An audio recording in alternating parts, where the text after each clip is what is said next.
TYTSports, Francis Maxwell, bring you some more World Cup news. Oh my goodness.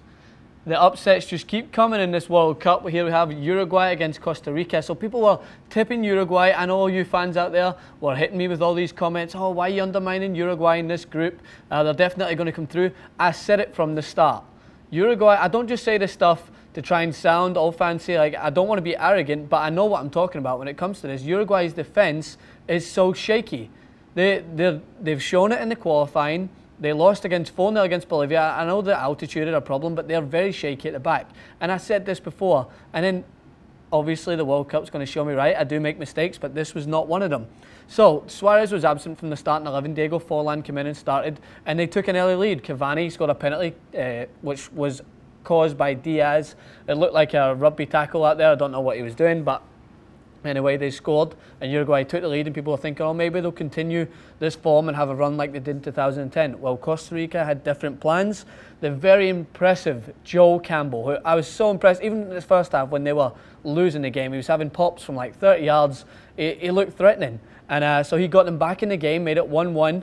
And then on a free kick, which Uruguay, as I said, were very poor at defending throughout. I think it was Duarte who put them 2-1 up and sent the Costa Rican squad subs. They sent them mental, as we would say, as I love to say. Mental they went. And then it was tapped off with another goal, manufactured by Campbell this time, who played an amazing ball through, which just slipped in, and it was an unbelievable goal. And before you know it, Costa Rica are 3-1 up.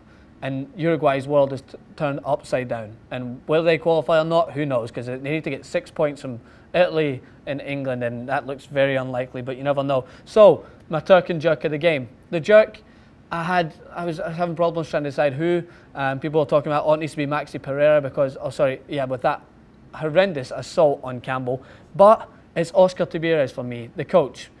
Suarez, fair enough, if he's 100%, you don't have to start him. But in a time of desperation, which it was, you need to bring on one of the world's best players. He needs to come into the game. And he never did. He never even glanced at him. So you're my jerk of the game, sir. Poor coaching decision. And they're going to pay the price for it, I'm afraid. And the Turk, of course, Joe Campbell, manufacturer, goal scorer. Just all-right badass, if you ask me. And Arsenal's Arsene Wenger will be licking his lips at the thought of him coming back from loan this season, because he looked a very promising player. Stay tuned for more. This World Cup is just heating up.